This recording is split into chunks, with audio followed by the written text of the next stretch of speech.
मुंतजमा को सिर्फ इसलिए कि नहीं कि वहाँ जाएंगे, हज़रत मौलाना महमूद मदनी साहब दामत बरकातुम को तकरीर होगी, मुफ्ती सुलेमान साहब की तकरीर होगी और हमारे अकाबरीन की तकरीर होगी और हम लोग दुआ करके चले जाएंगे। इसलिए हमको तैयार होना है और अपने आप को बेदार करना है। इनके अकायद यहीं से खत्म कर दो, ऐसी ऐसी चीजें बच्चों के दिमाग में डाल दो, किसी तरीके से मेरा बेटा अंग्रेजी पढ़ जाए। बिस्मिल्लाहिर्रहमानिर्रहीम,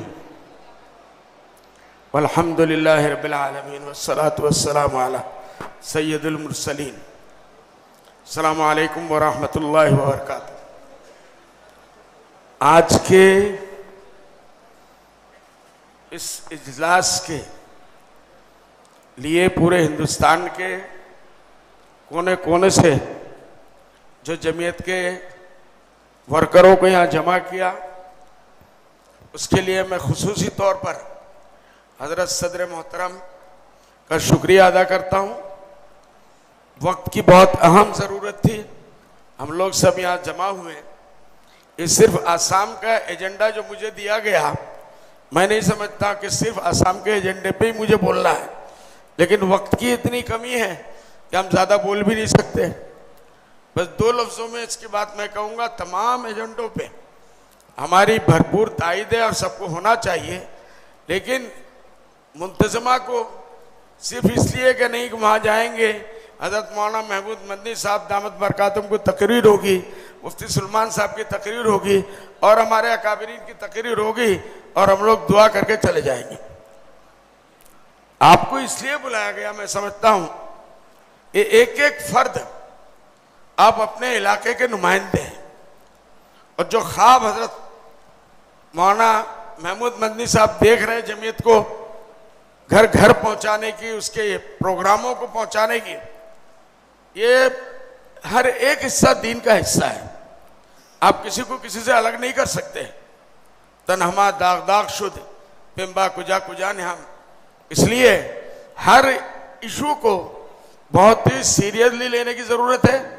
अपने यहाँ कहीं ना कहीं किसी ना किसी शक्ल में ये चीज़ें हो रही हैं हमारे हर इलाके में, इसलिए हमको तैयार होना है और अपने आप को बेदार करना है।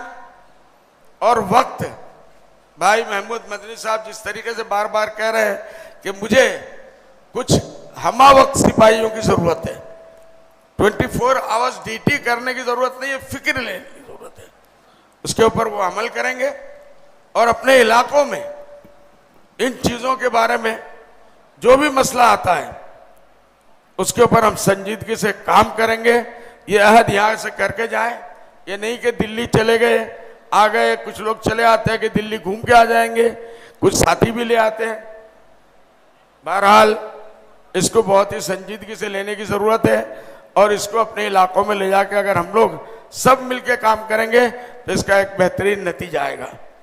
मैं सिर्फ एक बात पे ज़रा सा इशारा करना चाहूँगा, जो नियाज फारूकी साहब ने भी कहा और दूसरे लोगों ने, कि खासकर जो स्कूलों में जो तालीम दी जा रही है आजकल और जिसमें मजहब के बारे में बहुत दूर से इशारा करके कि ऐसे बीज बो दो जो 20 साल पहले इनकी बाद इनकी नस्लों को बर्बाद कर दे, इनके अकायद यहीं से खत्म कर दो, ऐसी ऐसी चीजें बच्चों के दिमाग में डाल दो।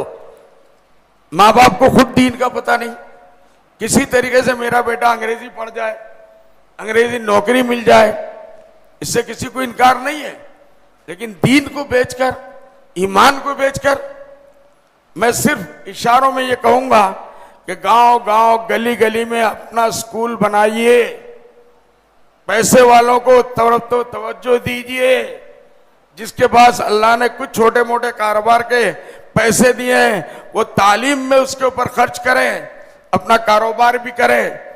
छोटे छोटे स्कूल बनाइए, बड़े बड़े स्कूल बनाइए, कॉलेजेस बनाइए, ताकि आपके बच्चे जो है वो इन स्कूलों में जाए और इन अकायद फासिदा से अपने आप को बचा के रखें, नौकरियां भी मिलेगी। मैं सिर्फ शुक्रिया के तौर पर हजरत मौलाना फिदाए मिल्लत रहमतुल्लाह अलैह के साथ मैं कई मरतबा लंदन गया। हजरत की एक ही तलकीन होती थी कि मुझे बूढ़ा हीटर टिकने वाले मस्जिदों में जो बैठे रहते हैं मुझे उनकी ज़रूरत नहीं है, वो नौजवान कहाँ है जो आज मस्जिदों के बारे में फख्र करते हैं यूरोप में कि ये मस्जिदें हमने ले ली, ये मस्जिद हमने ये कर लिया। अल्लाह ना करे, अल्लाह ना करे, अगर नौजवान आज मस्जिद में नहीं आए तो कल इन्हीं मस्जिदों को फिर से चर्च के बदलने में कोई देरी नहीं लगेगी। हजरत ने मुझे फरमाया कि बदरुद्दीन, आसाम में नॉर्थ ईस्ट पूरा का पूरा क्रिश्चियनिटी ले चुकी, 7 सिस्टर लैंड था और उनका दहाना पूरा का पूरा सिर्फ अभी जहां हम लोग आसाम में है वो हिस्सा बचा हुआ है, बाकी 7 स्टेट में 6 को वो क्रिश्चियन 100% बना चुके। और उसकी सबसे बड़ी कोशिश उनकी जो है आलाकार रहा वो अंग्रेजी तालीम। तो मुझसे कहा हजरत ने कि मैं तुमसे कहता हूं अल्लाह ने तुम्हें हैसियत दी है, अपने यहाँ अंग्रेजी माहौल के मीडियम दीनी स्कूल कायम करो, बच्चों के लिए दीन के माहौल में पर्दों के अंदर निजाम करके स्कूल कायम करो। और उस शहरी के ऊपर अल्हम्दुलिल्लाह अल्लाह का शुक्र है, मैं फख्र के साथ कह सकता हूं कि हम लोगों की हजरत के इशारे के बाद से तकरीबन 100 स्कूल हमने बिजनेस का एक पूरा हिस्सा उसके लिए निकाल दिया, इसके ऊपर काम कर रहे हैं। और मैं ये भी बताते हुए खुशी होगी, यूपी के और दूसरे हजरात ने अखबारों में देखा भी होगा कि हमारे इदारे से गुज़िश्ता 5 साल से मेडिकल के लाइन से जो नीट का एग्जाम होता है, आजकल सबसे बड़ा मौजूद बहस बना हुआ है, सीबीआई की इंक्वायरी चल रही है। 750 बच्चियां इस साल हमारे नीट से बच्चे और बच्चियां, उसमें 80% बच्चियां जो मुसलमानों की कभी कॉलेजों में नहीं जा सकती थी, वो मेडिकल में पास हो गई है अल्हम्दुलिल्लाह। बहुत जल्दी रिजल्ट आने वाला है और वो सब डॉक्टरी में फ्री ऑफ कॉस्ट। आज मालूम है एक डॉक्टर बनाने के लिए कम से कम 1.25 करोड़ रुपए की फिटरिंग की जरूरत है, लेकिन ये बच्चियां 1 रुपया भी नहीं लगेगा, ये खुद मेडिकल कॉलेजों में मेरिट बेसिस के ऊपर इनको दाखिला होगा। ये तहरीक हमारी चल रही है। दूसरे इलाकों में आईएएस में भी हमारे बच्चे कामयाब हुए और दूसरे शोबों में कामयाब हो रहे हैं। बहरहाल आसाम का जो मसला है, मौलाना अब्दुल कादिर साहब ने पढ़ा, मैं भी इसकी तायद के लिए सिर्फ इतना कहना चाहूँगा कि आप हजरात की दुआओं की ज़रूरत है।